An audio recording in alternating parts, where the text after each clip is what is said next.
Hello little bookworms, my name is JoJo and me and my cuddly friends would like to welcome you to the Littlest Book Corner for a Storytime episode.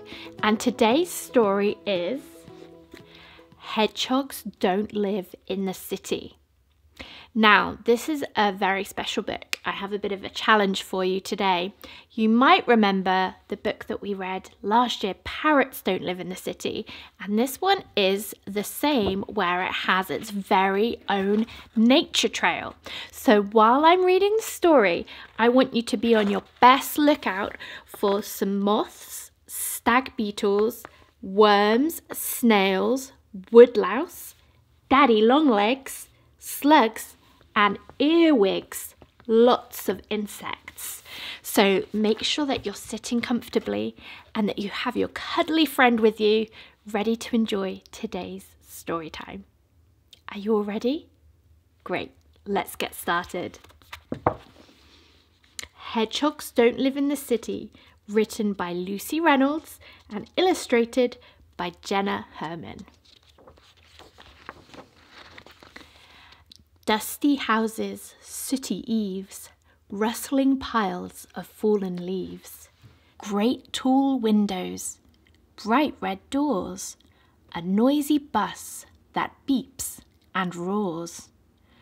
On and on the city goes, bustling busily by, until a whistle and a purr make Grace stop in her tracks.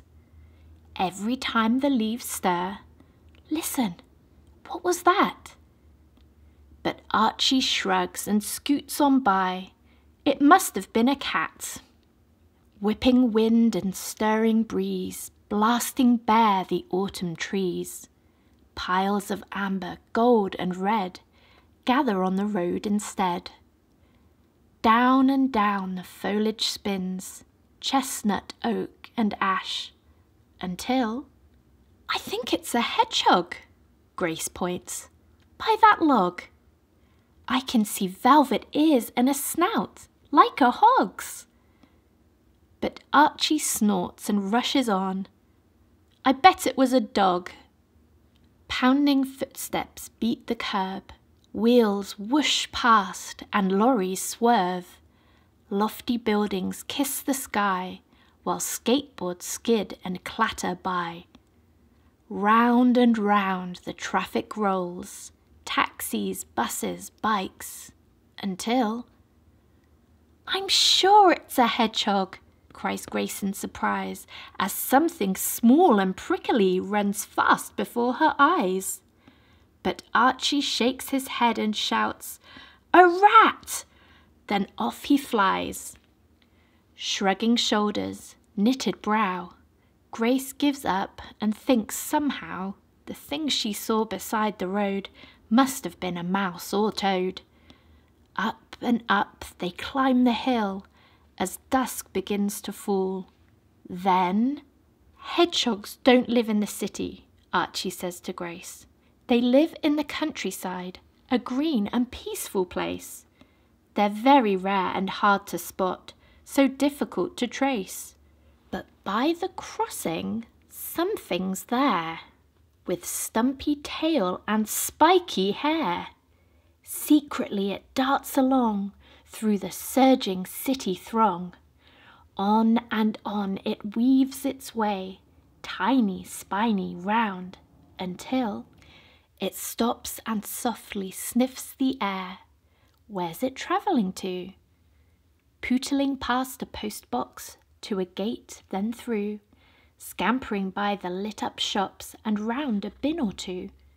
Sudden whoosh, a windy gust lifts the piles of twigs and dust. Blowing high they dance and spin, but what's this they're uncovering? One by one the leaves reveal the most amazing sight. It is a hedgehog with her babies, curled up in a nest, with jet black eyes and soft pink paws tucked tight against their chests. And as they gently purr, their tummies lift, then come to rest. Dropping jaws and rubbing eyes, Grace and Archie blink surprise. Can it really truly be an urban hedgehog family? Round and round they rolled themselves, precious prickly balls, and it was a little hedgehog! Grace cries out in amazement as she spots our little hedgehog join the nest beside the pavement, and his furzy family sleeping in their leafy warm encasement. One last puff, the wind drops, twirling twigs slow and stop. Blanket-like they hide again, the hedgehogs in their secret den. On and on the leaves drift down, covering them from view. So, if one day you think you've seen a little creature creep beneath a pile of fallen leaves, be sure to pause and peep, in case you glimpse a wondrous ball curled up fast asleep. The end. Well, little bookworms, how did you do with the nature trail? Did you spot lots of insects? Well done! Well, did you know at the back of this book we also have some fun Hoggy Facts? For example, did you know that the word hedgehog comes from a combination of two words? Hedge, where they live, plus hog, from their pig-like snouts. I did not know that. There's lots more fun facts in here, and there's also some tips on how you can help our hedgehogs, as they are a species in decline and could soon become extinct. We wouldn't want that. We love our hedgehogs, so make sure that you get your hands on a copy of Hedgehogs Don't Live in the City so that you can enjoy the story and also find out how you can help our hedgehogs. Okay, little bookworms, that's it from me today, and that's the end of our Storytime episode, but I hope that you'll join me again for another Storytime adventure. But in the meantime, keep on reading. Goodbye. If your little one loved this book, you can get your very own copy by clicking on the link below. Don't forget to connect with us on social media for Storytime, giveaways and more. Thanks for watching.